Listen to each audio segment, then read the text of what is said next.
Right, we're going to move on to the next stitch. The next stitch we're going to learn is called a double crochet. It's another basic stitch, and it's the smallest of the stitches, so it isn't tall. They get taller as you go. In order to have 10 double crochet stitches on this piece of foundation chain, we need to actually do what's called a turning chain, and this allows you to work back along the work by switching round. With a double crochet, you use one turning chain. So we've done our 10 chain here. We just need to do one more to be our double crochet turning chain. So, oops, there we go. We don't go into the first one because that's our turning chain, but we go into the second one. If you look at the chain where you can see the V shape, that's where you're going to put the hook. So the hook goes through the V shape there. Keep making sure that you've got enough tension to keep stuff from being too sloppy but not too tight. We've got our hook through the chain now. So what we're going to do again is the yarn round like we did earlier and pull the loop up, so we've got 2 loops on the hook. Instead of going through again like we did with the chain, we're going to create a double crochet stitch, which means you put the yarn round again and you pull it through both of those hook, loops that are on the hook. Okay, so again you find the V shape and you put your hook through your work, yarn round hook and pull it through, so you've got 2, yarn round hook again and pull through both loops,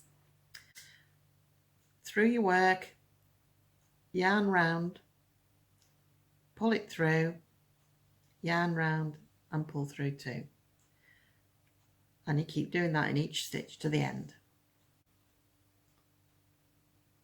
and you should have 10 stitches by the time you get to the end, because your 11th chain was a turning chain. Okay, so this is what it looks like. Double crochet. You can see it's got a little bump along the front and little gaps. That's what it looks like from the top. Similar V shapes to your chains, and that's what you count. So we'll count these. Okay, so there's your first stitch. 1, 2, 3, 4, 6, 7, 8, 9, 10. So we've got 10 stitches, so we know it's right. It's important to count every time so your stitch count is even, because otherwise it'll end up going like that or the other way. Okay, so when we're ready to turn the work, you turn it that way and then you do your turning chain. Now if you see this the tail we're working from is on the front of the work, and by doing the turning chain it will take it to the back of the work, which is right position to start with. So you do one turning chain like that. Okay, so now look for your first stitch, and you can see there's a little hole.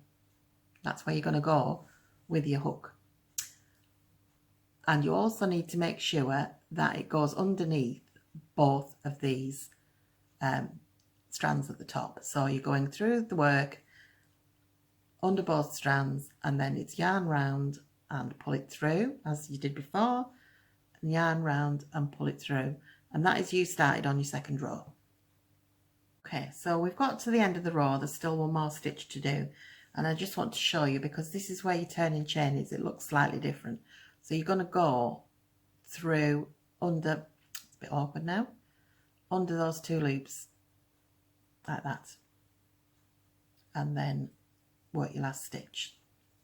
So count your stitches again. 1, 2, 3, 4, 5, 6, 7, 8, 9, 10. Not including, you don't count your turning chain to start with. Okay, so turn your work, do a chain to turn, get your yarn to the back again, and then work again into the first hole, into the second hole, yarn round, pull it through, yarn round through the 2 loops, hook through work, yarn round and pull it through, yarn round and through the 2 loops. You can see I'm keeping it quite loose, so it's producing a nice even work. And that's it basically. You can keep going till it's as long as you want.